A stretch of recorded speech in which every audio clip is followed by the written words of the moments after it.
Bonjour à tous. Bezrat Hashem, nous allons poursuivre notre étude dans le Béné Issachar.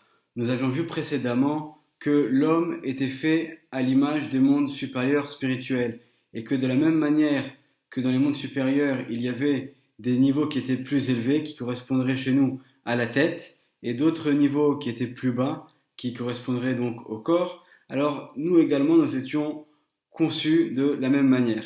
Et on avait vu que dans les sphères qui composent la tête, il y a en fait trois sphères, Chorma, Bina et Da'at, sauf que, nous dit le Bnei Issachar, le Da'at est en fait cette partie intermédiaire qui va faire la relation entre la tête, qui représente plus le côté de la réflexion, et le corps, qui représente le côté de l'action. On avait vu donc qu'il s'agissait du Da'at.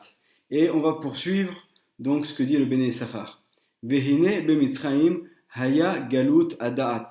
Donc on sait que le peuple juif a vécu plusieurs périodes d'exil. La première période d'exil, bien évidemment, c'est celle de l'exil en Égypte. Et nous dit le Bnei Issachar que en fait cette période d'exil correspond à cette partie d'âme dont on a parlé, qui est le da'at, qui est cette partie intermédiaire qui fait la relation entre la tête et le corps. Alors on va essayer d'expliquer aujourd'hui, Bezrat Hashem, et de mieux comprendre qu'est-ce que cela signifie que l'exil d'Égypte correspond au Da'at.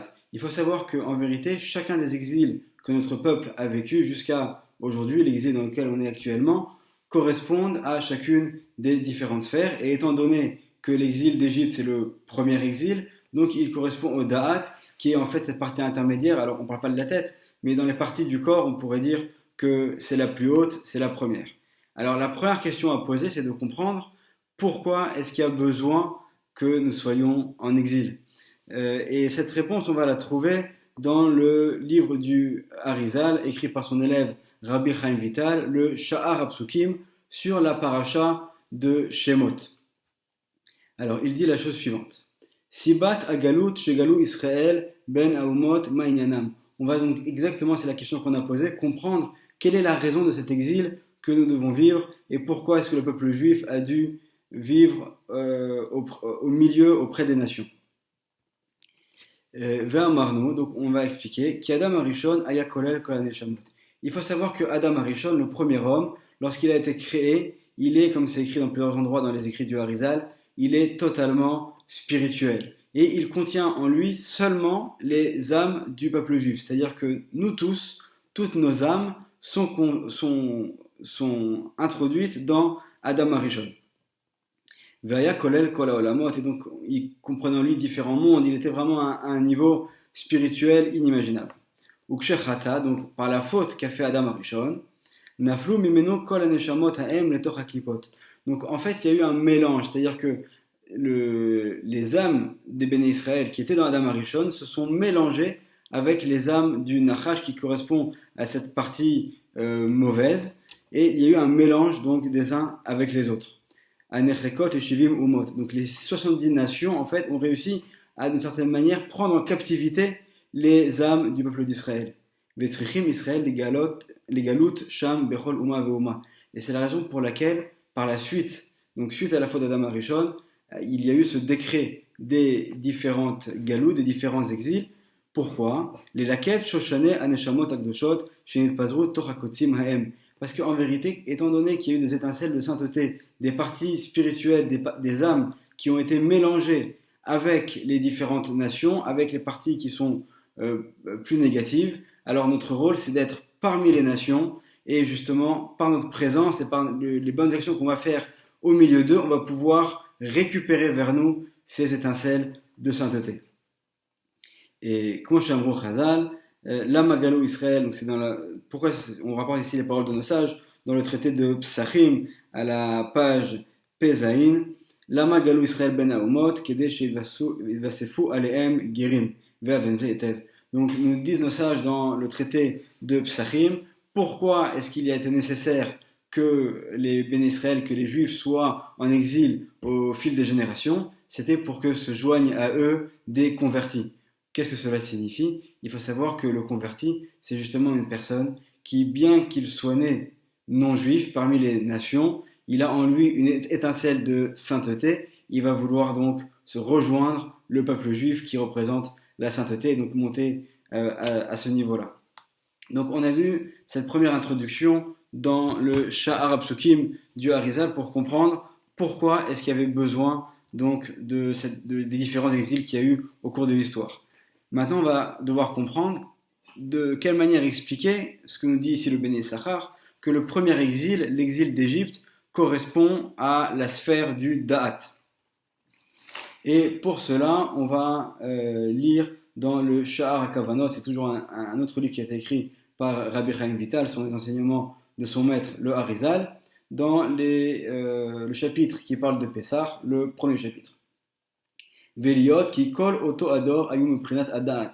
Donc il faut savoir que toute la génération du désert, toute cette génération qui était en Égypte et qui est sortie d'Égypte, leur source spirituelle, c'est justement le da'at. C'est cette partie-là dont on a parlé qui fait la liaison entre le corps et la tête. Venodin qui kshechas shalom pogmim le matin be'ezomida vesfira eliona hine em gormim aklipot shenitachazu veikru shefa min hamakor aou shenifgam.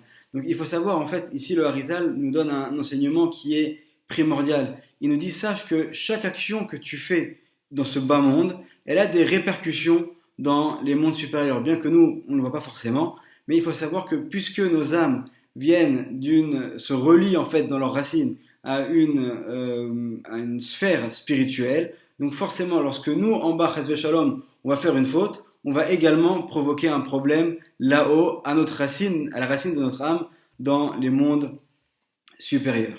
Alors quel était le problème qu'il y avait eu à l'époque des Béné Israël en Égypte? Et pour cela, donc, il y a différentes introductions et on en parle dans le livre Peri Etzraïm du Harizal, dans le Sha'ar HaKavanot, dans le Sha'ar HaPsukim également, et on va résumer les choses de manière un petit peu plus concise. Donc il faut savoir qu'on avait parlé de la faute d'Adam Arishon, et on avait dit donc que lorsque Adam Arishon a fauté, il a provoqué ce mélange. En fait, Adam, au début, il est spirituel, mais une fois qu'il faute, il va se matérialiser sur terre, et à ce moment-là, il va arriver dans ce monde dans lequel nous nous trouvons actuellement.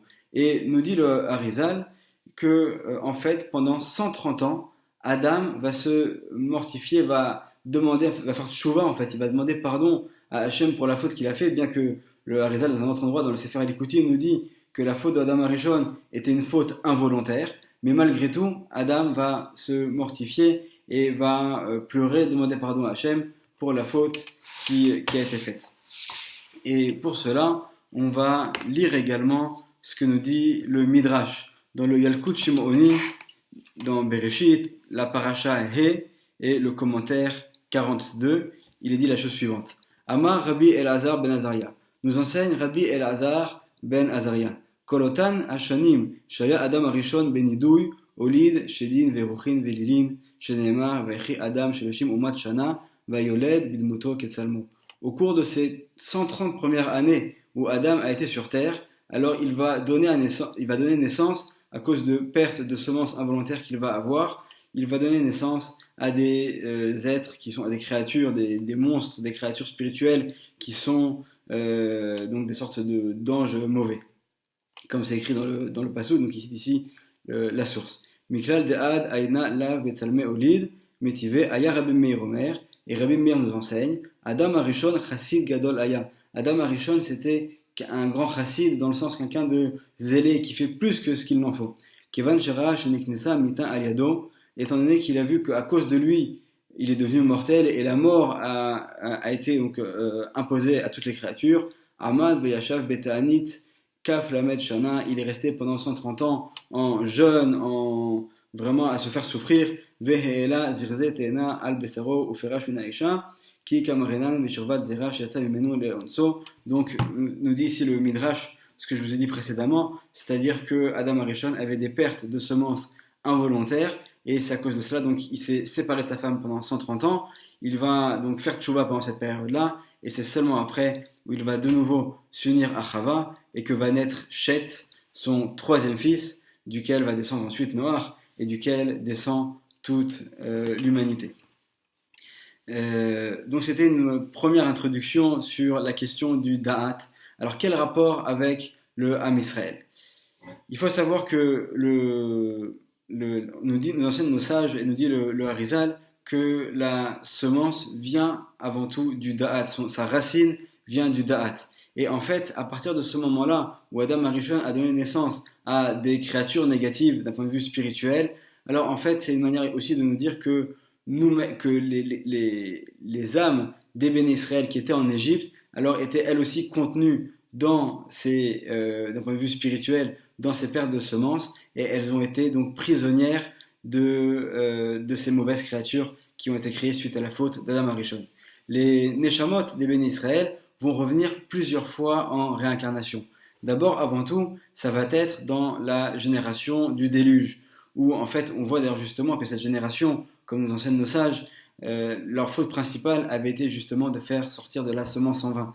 Donc on retrouve également cette même idée, c'est-à-dire que ces âmes des bénis Israël ont été prisonnières dans ces mauvaises créatures qui elles vont revenir en réincarnation, et de nouveau nos âmes, les âmes des bénis Israël vont être prisonnières dans ces personnes-là de la génération du déluge. Ensuite, de nouveau, elles vont revenir en réincarnation dans la génération qui va construire la tour de Babel. Et là aussi, donc, on a affaire à des gens qui sont mauvais et qui contiennent en eux les Neshamot, les âmes des béné Israël, du peuple d'Israël.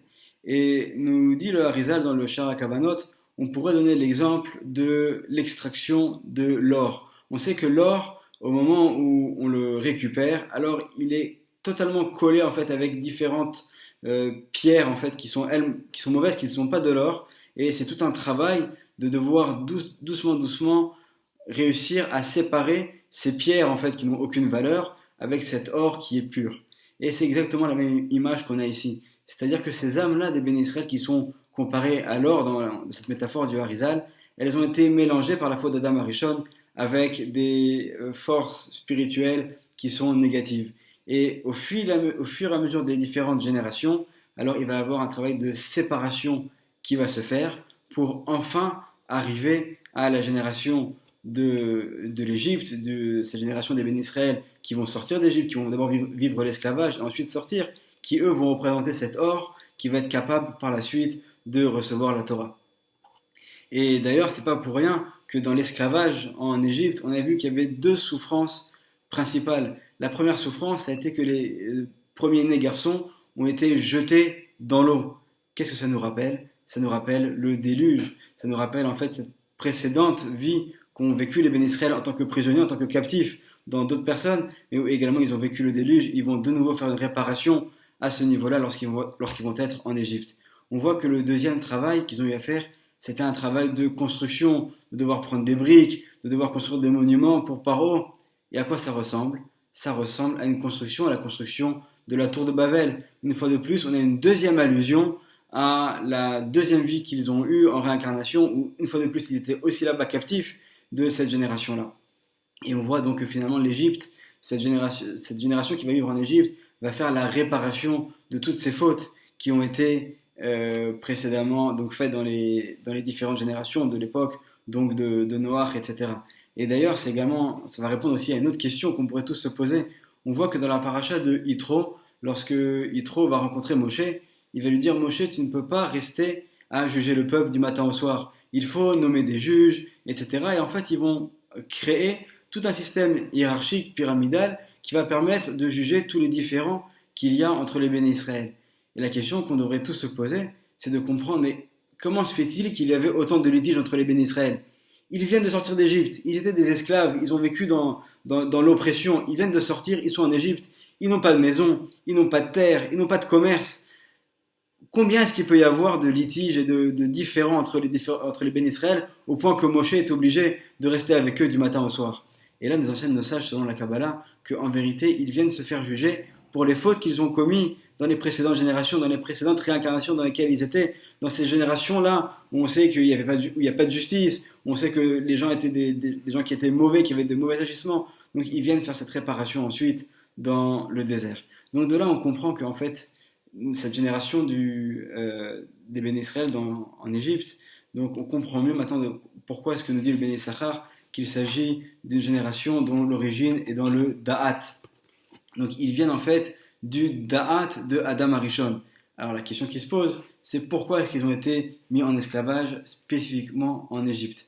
Et là, nous enseigne également le Harizal que l'Égypte, on avait vu dans les précédents livrets Torah, que l'homme avait un libre arbitre, qu'il pouvait choisir entre le bon choix ou le mauvais choix, et que la Torah nous ordonne, ou bacharta bachaim, tu choisiras la vie, c'est-à-dire tu vas devoir faire le bon choix, un choix de vie, c'est-à-dire d'une vie qui va être éternelle. Écoute la Torah, respecte les différents commandements, et à ce moment-là, tu auras une vie éternelle. Et malgré tout, nous avons ce choix-là. Et de la même manière que nous, dans ce monde-là, nous sommes à l'image des mondes supérieurs, nous avons donc ce choix-là entre le bien et le mal. Alors également dans les mondes supérieurs, il y a différents niveaux. Il y a un niveau du bien et un niveau qui est plus négatif. Et de la même manière que nous, la racine de notre âme est dans les niveaux spirituels positifs, on a vu que par exemple pour les Béni Israël dans le désert, leur racine d'âme c'est le da'at. Alors également, il faut savoir que du côté des nations et des gens qui vont vouloir nous oppresser au fil des générations, alors eux aussi puisent leur source spirituelle dans des sphères qui sont très hautes, mais qui sont en vérité du mauvais côté, du côté négatif. Et donc en fait, les Béné Israël, qui sont le da'at de l'Akdusha, le da'at de la sainteté, vont se retrouver en Égypte, qui sont eux, qui correspondent par eux, qui correspondent au da'at du négatif, du mauvais côté, des forces qui ne sont pas positives, qui sont très négatives d'un point de vue spirituel. Et par le fait qu'ils vont être sur place, les Béné Israël vont réussir à récupérer dans leur équivalent spirituel du mauvais côté, à récupérer les éventuelles étincelles de sainteté qui auraient pu s'y perdre et qui auraient pu encore être captives à cette époque-là. Donc on voit que en une phrase, ici le Béné Issachar nous fait allusion à des choses qui sont extrêmement profondes. Et on comprend maintenant ce qu'il a dit. Vene bemitzraim hayu galut à da'at. Donc c'était la galoute du da'at. Et donc c'est pour cela qu'au début il avait introduit en nous expliquant à quoi correspond d'un point de vue spirituel le da'at. Et maintenant donc il nous dit que les Béné Israël sont cette réincarnation, sont leur source spirituelle, c'est ce da'at de la sainteté. ממילא לא הייתה שום מידה אצלם מושלמת לדרכי התורה, כי הדעת הוא קיום המידות כנ"ל, כמו שנאמר, ובדעת חדרים ימלאון, ואם דעת חסרת, מה קנית? Donc, on va poursuivre dans les prochains livres de Torah pour expliquer que, en fait, le da'at donc, est à la source de tout, comme ce qu'on avait vu. C'est lui qui va donner la direction au reste des membres du corps. Et donc c'est en cela que la délivrance d'abord des Béné Israël d'Égypte a été un événement extrêmement important pour le peuple juif, et on développera ce point-là, Bezrat Hashem, dans les prochains livrets Torah. Excellente journée.